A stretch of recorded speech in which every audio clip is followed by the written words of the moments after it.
प्रिय संस्कृत मित्राणे नमः संस्कृता संस्कृत देवाड़ी गंगा चैनल मेघदूत में पूर्व मेघ चल रहा है। आज 59वां श्लोक लेकर आए हैं। 58 श्लोकों तक की चर्चा हो गई है और उसके क्रम में आज 59वां श्लोक है। तो आइए हमारे साथ वाचन कीजिए। मंदाक्रांता छंद है। हाँ, ELT की वैकेंसी सुना ऐसा पड़ रहा है, ऐसे पत्र निकल रहे हैं विभाग द्वारा कि शायद आने वाली है, कुछ कहा नहीं जा सकता। तो उसी के हिसाब से पूर्व मेघदूत आपके ELT में पूरा है, उत्तर मेघ नहीं है, केवल पूर्व मेघ है। तो उसके दृष्टि से भी आप इसको एक श्लोक जो है प्लेलिस्ट में जाइए। क्रमशः है आपको एक इसका प्लेलिस्ट बना है, सारे श्लोक क्रम से मिलेंगे तो आप पढ़ सकते हैं। ELT को देखते हुए TGT वैकेंसी जब सरकार बनेगी तब आएगी। हाँ, आइए हमारे साथ वाचन कीजिए। तत्र व्याक्तन, बोलिए हमारे साथ। तत्र व्याक्तन दृसदे चरण न्यासमर्धेन्दुमौले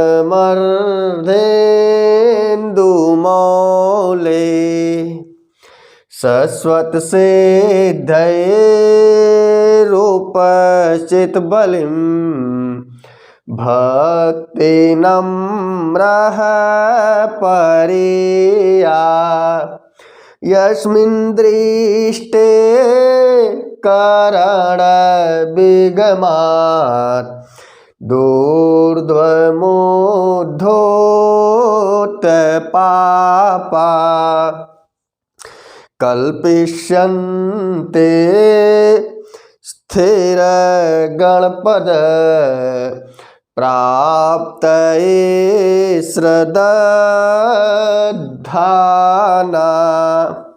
क्लियर हो गया? तो इसका अर्थ देख लीजिए कि हे मेघ, जब तुम उस हिमालय पर्वत पर पहुंचोगे, अर्थात उस हिमालय पर्वत छोटा मोटा नहीं है, बहुत विस्तार में फैला हुआ है। तो धीरे धीरे जब उस हिमालय पर्वत की चोटियों पर चढ़ोगे तो आपको हिमालय पर्वत पर जब जाओगे तो आप भक्ति नम्र है, अर्थात भक्ति से विनम्र होकर, भक्ति में नत होकर या भक्ति भाव से झुककर, और दिया है दृसद व्यक्तम। और दृसद व्यक्तम कहाँ? तत्र कहाँ माने उसी हिमालय में, उसी हिमालय पर जब आप भक्ति भाव से आगे बढ़ोगे तो दृसदि शिलाओं पर, व्यक्तम माने दिखाई पड़ेगा, दृसदि शिलाओं पर व्यक्तम स्पष्ट दिखाई पड़ेगा। और क्या स्पष्ट दिखाई पड़ेगा? तो दिया है चरण न्यासम, चरण चिन्ह दिखाई पड़ेंगे और चरण चिन्ह व्यक्तम स्पष्ट दिखाई पड़ेंगे। और वह चरण चिन्ह किसके हैं? अर्धेन्दु मौलई।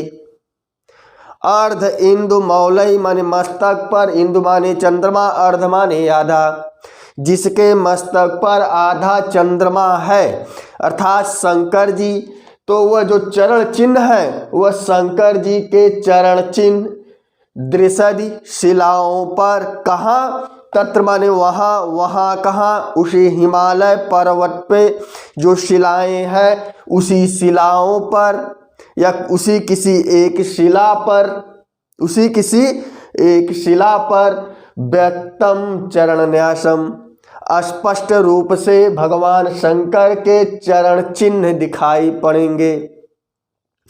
एक और चीज बताया गया कि वह चरण चिन्ह क्या है? तो दिया है सिद्धई, अर्थात सिद्ध जनों के द्वारा शाश्वत निरंतर अनवरत, शाश्वत निरंतर अनवरत उपचित बलिम, अर्थात पूजा की जा रही है। और जो वह चरण चिन्ह है चरण न्यासम उपचित बलिम, जो वह चरण न्यास है उनकी हमेशा सिद्धजन के द्वारा अनवरत उपचित बलिम पूजा पाठ की जा रही है। ऐसे चरण न्यासम परिया, ऐसे चरण न्यास का क्या करना? तुम परिक्रमा करना। परिया माने परिक्रमा करना। और परिक्रमा कैसे करना कि दाहिना अंग उस चरण चिन्ह की तरफ रहे। परिक्रमा जब भी करो तो आपका जो दायां अंग हो वह हमेशा जिसकी परिक्रमा कर रहे हो उसकी तरफ होना चाहिए। तो अगर आपके मन में यह विचार हो कि परिक्रमा किस तरफ से करनी चाहिए, इधर से करें कि इधर से, बस एक बात का ध्यान रखना कि परिक्रमा में आपका दाहिना अंग हमेशा जिसकी परिक्रमा की जाती है उसकी तरफ होना चाहिए। क्लियर हो गया? अब देख लो, एक बार और देख लीजिए कि भक्ति नम्र है, अर्थात भक्ति भाव से भक्ति में नत होकर दृशद व्यक्तम, वहाँ की शिलाओं पर व्यक्तम स्पष्ट चरण न्यासम, तत्र माने वहाँ का अर्थ लगा लीजिए हिमालय पर, उसे हिमालय की शिलाओं में स्पष्ट चरण न्यासम चरण चिन्ह दिखाई पड़ेंगे और वह चरण चिन्ह अर्धेन्दु मौले भगवान शंकर के हैं। और जो वह चरण चिन्ह है वह सिद्ध लोगों के द्वारा शश्वत अनवरत उपचित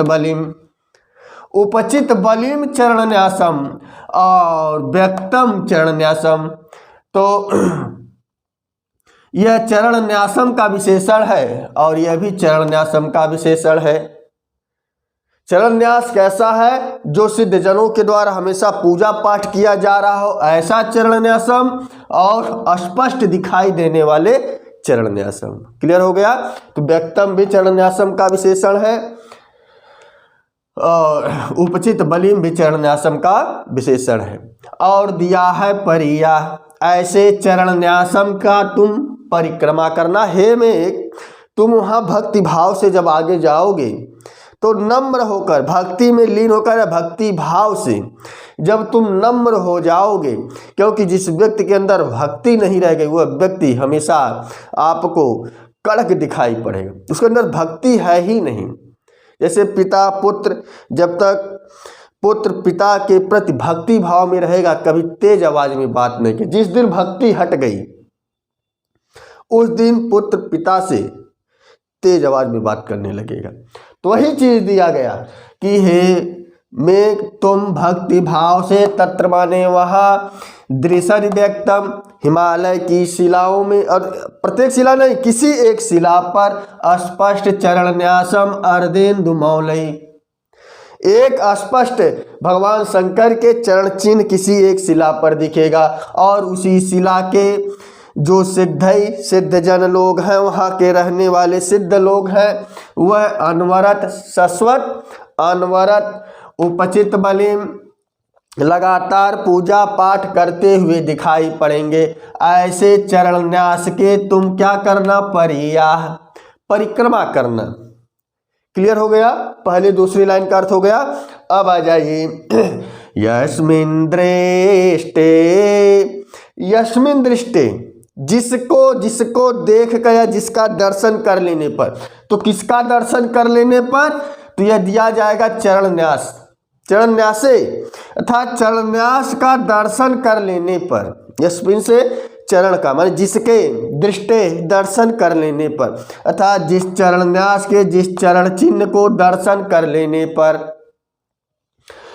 उद्धूत पापा, जिसके पाप नष्ट हो जाते हैं, जो पाप मुक्त हो जाता है, वह जो भगवान शंकर के चरण चिन्ह आपको दिखाई पड़ेंगे ना उस हिमालय पर्वत पर, उसका केवल मात्र दर्शन कर लेने से वह उद्धूत पापा, वह व्यक्ति पाप मुक्त हो जाता है। उद्धूत पापा श्रद्धाना, ऐसे श्रद्धालु जो उस चरण चिन्ह का यस्मिन् दृष्टे, यदि उस चरण चिन्ह का दर्शन कर लें तो उद्धूत पापा, वह पाप से मुक्त हो जाते हैं, वह पाप से मुक्त हो जाते हैं। तो यस्मिन् दृष्टे उद्धूत पापा श्रद्धाना, कि उस चरण चिन्ह के श्रद्धालु पुरुष यदि दर्शन कर लें तो वह पाप मुक्त हो जाता है।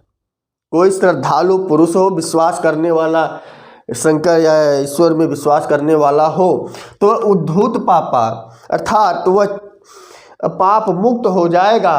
और करण विगमात ऊर्ध्वम, और उसके पश्चात यदि वह करण विगमात ऊर्ध्वम शरीर को त्याग देता। ऊर्ध्वम माने अनंतर।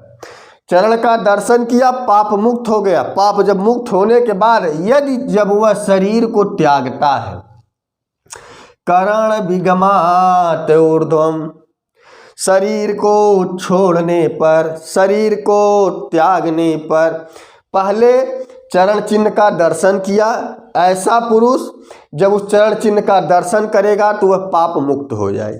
जब पाप मुक्त होने के बाद जब वह शरीर को छोड़ेगा, शरीर का त्याग करेगा, जब वह मृत्यु की अवस्था में पहुंच जाएगा, जब उसे मृत्यु प्राप्त हो जाएगी तो स्थिर गणपद प्राप्त है। वह भगवान शंकर के प्रथम गण में पूजनीय होगा। अर्थात भगवान शंकर के जो गण हैं उन गणों में उसे प्रथम स्थान प्राप्त होगा। अर्थात उसे ईश्वर के परम पद की प्राप्ति होगी। और दिया है कल्पिष्यन्ते, अर्थात वह ईश्वर के अर्थात भगवान शंकर के प्रथम पद माने जो गण है, उन गणों में जो प्रथम गण आदि होते हैं उस जगह पर उसे स्थान कल्पिष्यन्ते मिलेगा। ऐसा सामर्थ्यवान हो जाएगा यदि उस भगवान शंकर की उन्होंने दर्शन कर लिए, किसके? चरण चिन्ह के, तो वह व्यक्ति जब भी शरीर त्यागेगा तो वह भगवान शंकर के गणों में जो है प्रथम गण पर स्थान प्राप्त करेगा। तो कल्पिष्यन्ते तो कल्पि धातु है, तो कल्पि धातु का अर्थ होता है पर्याप्त। पर्याप्त माने अलम, अलम के योग में ही यहाँ पर चतुर्थी लग गई है। कल्पिष्यन्ते माने समर्थ होना, समर्थ माने पर्याप्त होना। पर्याप्त होने का अर्थ हो गया कि यहाँ पर ये है कलिप, क्लियर हो गया, यह धातु है। और उसके बाद यह बहुवचनांत है, क्योंकि सिद्ध गण में दिया कि श्रद्धाना माने जो श्रद्धालु हैं। एक श्रद्धालु तो होंगे नहीं, हजारों होंगे, इसीलिए बहुवचनांत का प्रयोग कर दिया गया कल्पिष्यन्ते। जो भी व्यक्ति उस चरण चिन्ह का दर्शन करेगा वह हमेशा भगवान शंकर के प्रथम गण के स्थान पर प्राप्त होगा, समर्थ होगा। प्रथम गण पर स्थान पाने में समर्थ होगा। और समर्थ का अर्थ यहाँ पर अलम के योग में ही, पर्याप्त के योग में ही यहाँ पर चतुर्थी विभक्ति का प्रयोग हुआ है। क्लियर हो गया? क्रिया क्यों बहुवचनांत हो गई? क्योंकि जो श्रद्धाना है वह एक नहीं है, वह बहुत सारे हो सकते हैं। तो यह श्लोक की व्याख्या रही। एक बार वाचन कीजिए, फिर शार्ट में इसका अर्थ निकालकर वीडियो को यहीं समाप्त करेंगे। तो आ जाइए। तत्र व्याक्तन दृसदे चरणनच न्यासमर्देन्दुमौले सस्वसिद्धैरुपचितबलिं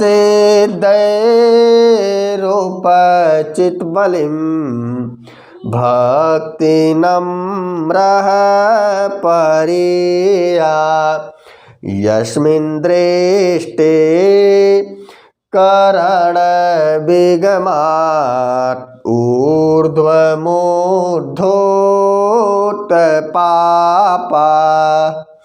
कल्पिष्यन्ते स्थिरगणपद प्राप्ते श्रद्धाना। तो इस श्लोक में बताया गया कि हे मेघ, जब तुम तत्र माने वहाँ भक्ति नम्र भक्ति भाव से, प्रेम भाव से उस हिमालय पर्वत पर बढ़ोगे तो दृशद व्यक्तम, वहाँ की एक शिला पर तुम स्पष्ट चरण न्यासम, चरण चिन्ह तुम्हें दिखाई पड़ेगा। और वह चरण चिन्ह अर्धेन्दुमौले, भगवान शंकर का वह चरण चिन्ह होगा। और उस चरण चिन्ह को सिद्धै शाश्वत उपचित बलम, सिद्धै शाश्वत उपचित बलिम, अर्थात वह सिद्धों के द्वारा, सिद्ध जनों के द्वारा अनवरत पूजा पाठ किया जाता होगा। ऐसे चरण चिन्ह के तुम परिक्रमा करना। जब परिक्रमा करोगे तो यस्मिन् दृष्टे, अब वह चरण चिन्ह की विशेषता बताई जा रही है। क्यों तुम्हें परिक्रमा करना चाहिए मेघ? बता रहे हैं नीचे कि अस्मिन दृष्टे अर्थात उस चरण चिन्ह के दर्शन कर लेने पर, अर्थात उस चरण चिन्ह का जो भी व्यक्ति दर्शन कर लेता है तो उद्धोत्तापा और श्रद्धानः, जो श्रद्धालु लोग होते हैं, जो श्रद्धालु पुरुष होते हैं, वह पाप से मुक्त हो जाते हैं। जब वह पाप से मुक्त होकर करण विगमात ऊर्ध्वम, जब वह अपने शरीर को छोड़ देते हैं तो वह स्थिर गण पद प्राप्त है, वह भगवान शंकर के प्रथम गण को प्राप्त करते हैं।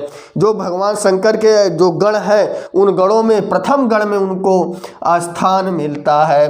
तो अर्थात वह भगवान शंकर के प्रथम गण में स्थान बनाने में कल्पेष्यन्ते समर्थ हो जाते हैं। तो यह श्लोक का भाव रहा। वीडियो कैसा लगा कमेंट बॉक्स में अवश्य लिखिए। वीडियो अंत तक देखा करें। तो बस आज के लिए इतना ही। नमः संस्कृता, शुभ संध्या, शुभ रात्रि।